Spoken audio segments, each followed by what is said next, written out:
Let's get started with our first news, and it's a shocking one. Conor McGregor got exposed today for allegedly sending explicit photos of himself to none other than Azealia Banks. For those who aren't familiar with her, according to Wikipedia, she's a rapper, singer, and songwriter, known for both her music and her unfiltered presence online. Now, this situation exploded after Azealia posted what she claimed were UN-censored photos sent by Conor himself, and she did it on X, formerly known as Twitter. Obviously, we cannot show those images here on YouTube, and you probably wouldn't want to see them anyway. Alongside the photos, Azealia added some absolutely savage commentary. She wrote, and I quote, "How you gonna send someone crooked dick pics?" and then claimed that Conor went as far as threatening her not to tell anyone. She didn't stop there. She tagged the notorious MMA directly and followed up with, "Do you know who the fuck I am? This is harem." Then she added another line that had people scratching their heads. "How are you really going to harass me with the potato farmer?" According to her, Conor was not only inappropriate but aggressive, saying he threatened her again not to speak up. She ended her rant by mocking him. "Honey, ain't you trying to be the president of Ireland? What is it giving, fam? Use some sunscreen. Damn." Now, it appears Conor quickly realized what had happened, because Azealia claims he UN sent the photos early this morning. She even posted a screenshot of their conversation showing that the photos had disappeared from the thread. Her caption said it all. The motherfucker woke up early, and that just made things even wilder. Reactions from the MMA community started pouring in immediately. One person commented, "Definitely too late, I already saw it on the pages." Another user pointed out the irony, saying the fact that it says God, family, and truth on his bio is diabolical. That line spread fast. Others just couldn't believe what they were seeing. One reply said, "Out of all the people in the world, he picked you? Crazy motherfuck had it coming." Someone even posted a photo of Khabib with the caption, "Not good, brother." People were absolutely baffled. One comment read, "Why is he lifting weights with this, doc? What the hell is going on?" It seems like every time Conor McGregor trends these days, it's for all the wrong reasons. Fans online are saying that Conor's fall-off has been nothing short of generational. One person wrote, "Imagine his wife and children seeing this." And speaking of his family, the drama doesn't stop there. Other photos have also surfaced showing Conor on a beach, apparently kissing another woman, and yes, those are also making the rounds on social media. As of now, neither Conor nor his fiancée Dee Devlin has commented publicly on either of these scandals. But what's even more surprising, today happens to be Conor McGregor's birthday, and despite all the drama, Dee actually posted several smiling photos of her and Conor on her Instagram story, showing the two appearing completely unbothered, at least on the surface. So what do you guys think of this entire situation? Let me know your thoughts in the comments below. Moving on to our second major headline, Michael Chandler just got called out, and not in a subtle way. UFC lightweight Terence McKenna is coming in hot, pushing hard for a potential scrap with the former Bellator champion. Now, it's still unclear when and who Michael Chandler will fight next, but McKenna is making sure his name is in the conversation. Let's set the stage here. Chandler is coming off a tough decision loss to Paddy Pimblett back in May. That marked his third straight loss inside the octagon. Once considered one of the most dangerous men in the lightweight division, Iron Mike has now fallen out of the UFC's top 10 rankings. And at 39 years old, every decision he makes from here matters a whole lot more. On the other side, we have Terence McKenna, younger, hungrier, and currently riding the momentum of back-to-back finishes. He recently took out Vyacheslav Borchev and Damir Hadzovic, both in impressive fashion. Those performances have McKenna brimming with confidence, and he clearly believes the timing is perfect to challenge a veteran like Chandler. McKenna took to social media to stir things up, and let's just say he didn't hold back. He posted, "Your son's all grown up. Time for a new man of the house. LOL. T-Rex versus Iron Mike. Let's see who's the best first rounder in the lightweight division." And then he really threw down the gauntlet, adding, "If he thinks I'm an easy fight, even more reason to take it. He needs a W on a 6-fight losing streak." Now let's clear something up. Chandler technically does have a win in his last 6 fights that came against Tony Ferguson in May 2022. But outside of that, it's been a rough stretch. He's gone toe-to-toe with killers, sure, but results matter, and the losses have been piling up. So on paper, McKenna's comment about a 6-fight losing streak isn't totally accurate, but the sentiment is loud and clear. Chandler needs a win, and McKenna thinks he's the perfect man to deliver the next L. That said, it would be surprising if Chandler agreed to this particular matchup. Why? Because as of now, Terence McKenna isn't even ranked in the UFC's top 15. and Chandler with his name value is likely still eyeing big money fights. Plus, given his age, any fight he takes now has to make sense both competitively and financially. After all, he was supposed to fight Conor McGregor, a fight that could have made him millions. And let's not forget, Paddy Pimblett, who just beat him, is one of the rising superstars in the game. So here's the big question. Do you think Chandler will accept the call-out from McKenna? Or will he hold out for a bigger name, a bigger payday, or maybe even wait for that elusive Conor fight to materialize? And if they do end up fighting, do you see T-Rex handing Chandler yet another loss? Let us know your thoughts in the comments. Now let's move on to another news story, and this one's a bit more emotional. Dustin Poirier, also known as the Diamond, is gearing up for what could very well be the final chapter of his legendary career. Despite being on the verge of retirement, he's clearly not slowing down one bit. In fact, he's doing the exact opposite. Poirier recently appeared on the Fitz Take podcast, where he opened up about his mindset heading into this potential farewell fight. And let's just say, he's all in. He explained that he's treating this camp with a whole new level of seriousness and intention. I tried to get into the mental space of this last one, Poirier said. Tried to do everything right. Not that I didn't before, but this time, I just tried to be extra. He went on to reveal that he started his diet weeks earlier than usual, way before training camp even officially began. That's a clear sign that he's laser focused on ending things on a high note. I've been in South Florida for 8 weeks now, he said. Just trying to get ahead of everything, you know? The goal, he says, is simple. We'll try to make the last one the best one. And then came the part that really stuck with fans. Dustin made it clear that this isn't about being forced out. It's not about injuries or being past his prime. This is all about doing things his way. I want to show the world that I'm walking away from this sport, not because I feel like I can't compete with these guys or anything like that, he said. I'm not getting squeezed out of the sport. I'm not letting the sport retire me. I want to go out there, have an incredible performance, and leave on my terms. That right there is the mindset of a true warrior, a champion, someone who's given everything to the sport and now wants to bow out with dignity and pride.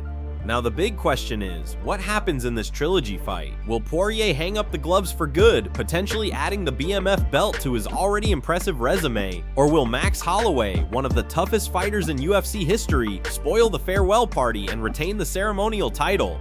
It's a matchup packed with emotion, history, and respect. Both men are fan favorites, both have been through wars, and both understand what this fight really means.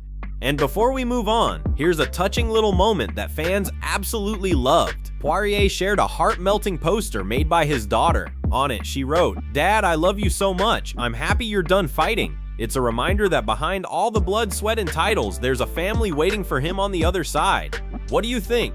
Will the diamond shine one last time? Let us know in the comments.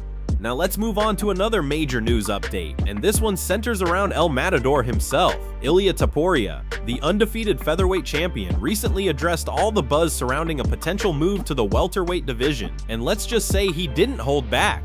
In a detailed interview with respected Spanish journalist Alvaro Comro, Taporia was asked about the growing rumors and viral images showing him training and sparring with top-level welterweights, most notably Ian Gary.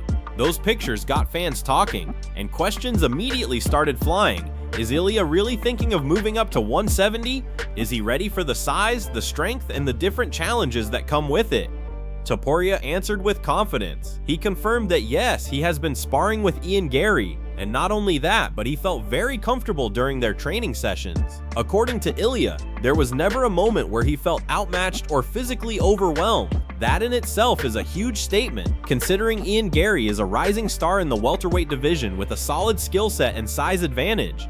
But Ilia didn't stop there. He made it clear that he sparred with plenty of other welterweights as well. And across all those sessions, same result. He never felt like he was at a disadvantage. That's the kind of thing that makes people sit up and take notice. Because when someone from featherweight confidently claims they can hang with welterweights, and top tier ones at that, you know they mean business. What's more, it's not just Ilia hyping himself up. Major names like Kamaru Usman and Gilbert Burns have both acknowledged that Ilia has put in work with top-level welterweights. They've confirmed that he's landed big shots, moved well, and held his own against some of the division's best. This isn't just about training. It's a clear and calculated message aimed at Islam Makhachev, the current lightweight champ, and the man Ilia has been calling out consistently. While Islam may still be focused on defending his own belt, Ilia is making it known he's not just chasing greatness, he's ready to invade other divisions and possibly make history. Ilia even said it himself. "We saw the pictures of me training and sparring with Ian Gary, who's a welterweight. Obviously, there's a lot of talk of me moving up to 170 and becoming the first 3-division champ. How did it go? Okay, look, me and Ian Gary had a good technical sparring session. We didn't treat it as an actual fight. We just shared knowledge, but we didn't go easy on each other either. It was a good scrap. And not just Ian," he added. "I've trained with a lot of welterweights, and I feel very comfortable. At no time did I feel that I was at a disadvantage." With one more fight expected before the year ends, possible matchups include Paddy Pimblett or Arman Tsarukyan. But no matter who's next, one thing's for sure, Ilia Taporia has his sights locked on Islam, and he's not backing down anytime soon. Let's move on to another major update that's shaking things up in a big way. UFC Abu Dhabi just took a massive blow. The highly anticipated CO main event between Movsar Evloev and Aaron Pico has officially been cancelled. And for fans who were excited about this elite-level featherweight showdown, this is a pretty devastating development. Just a few weeks ago, UFC President Dana White had confirmed this would be a 5-round featherweight co-main event. On paper, it was an incredible matchup. The undefeated and rising contender, Movsar Evloev versus Aaron Pico, one of the most exciting prospects making his promotional debut. It was billed as a fight that could shake up the featherweight division and possibly position the winner for a future title shot. But now, all that momentum has come to a sudden halt. According to a report from Red Corner MMA, Movsar Evloev has officially pulled out of the fight. The reason? An injury or health issue that he reportedly sustained during his camp in Thailand. No specifics have been released, and we still don't know exactly what happened. The UFC hasn't released any formal details yet either, and it remains unclear whether they'll find a replacement opponent for Pico or pull him off the card entirely. Either way, this is a huge high tea, not just for the UFC Abu Dhabi card, but for Evloev himself. This was supposed to be his moment, a 5-round co-main event on a high-profile international card against a hyped new name. A win here would have pushed him right to the front of the line for a title shot. And here's the thing, Alexander Volkanovski, the current featherweight champ, still doesn't have his next opponent locked in. There have been rumors swirling about a potential rematch with Yair Rodriguez, but Volk has repeatedly said that he wanted to face Evloev next. He's gone on record multiple times, making it clear that if it were up to him, the undefeated English wrestler would be the next in line. But now, that dream fight is in serious jeopardy. The problem is, the UFC has never been particularly in love with Evloev's grinding style. While he's undefeated and technically sound, his fights don't always deliver the kind of explosive finishes or highlight reel moments the promotion loves to showcase. And now, with this injury forcing him off such a big card, it could push him even further out of the spotlight. And that's the last thing Movsar needed right now. He was finally getting the exposure, the push, and the chance to prove he's a legit title contender. But this setback might cost him more than just a fight. It could cost him a direct shot at the title. So what do you think? Should the UFC still prioritize Movsar Evloev when he's back and healthy, or does this open the door even wider for Yair Rodriguez to slide into a title shot that many fans aren't even asking for? Let us know in the comments below. Now let's talk about a hot topic that's been stirring up a lot of conversation in the MMA world. Just how impressive was Ilia Taporia's knockout win over Charles Olivivera at UFC 117?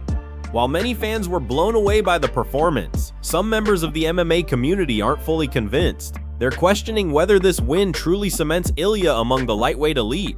The reason? They point out that Charles was coming off only one win and had recently lost to Arman Tsarukyan. That loss has led critics to suggest that beating Charles at this point may not be as meaningful as it once would have been.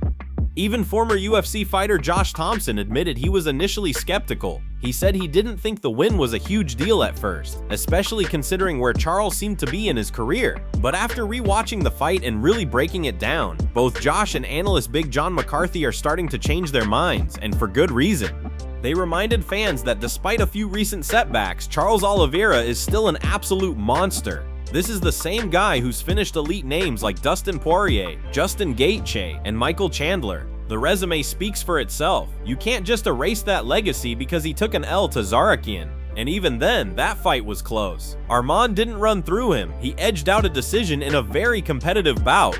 So when Ilia, a natural featherweight, moved up to lightweight and put Charles out the way he did, it sent a clear message. That wasn't just a win, That was domination. It showed that Ilia's power, timing, and calmness under pressure are all transferable to a heavier division. He didn't just catch Charles with a lucky shot. He controlled the pace, stayed composed, and delivered a brutal finish. Big John and Josh now agree. This wasn't just a solid performance, it was a massive win, one that should not be overlooked. Like it or not, Ilia Taporia just knocked out the most prolific finisher in UFC history. That means something. That proves something. Yes, some people are still pointing out that Charles was only on a one-fight win streak before UFC 317, and that it came against Michael Chandler. And yes, he did lose to Sarkian before that, but even then, it's not like he was getting washed. That fight could have gone either way. In fact, some believe Sarkian was lucky to get the nod from the judges. Don't forget, before all that, Charles submitted Beneil Dariush in under a round, and prior to that, he lost his belt to Islam Makhachev. But if you rewind a bit further, you'll find victories over names like Dustin Poirier and Justin Gaethje, both of whom he finished. That's elite company, and it reinforces just how dangerous Charles still is. So when a guy like Ilia comes in and runs through someone like that, you have to take notice. What do you think? Is Ilia Taporia the real deal? Can he continue this dominance at lightweight? Or maybe even make a move up to welterweight in the future? Let us know your thoughts in the comments below.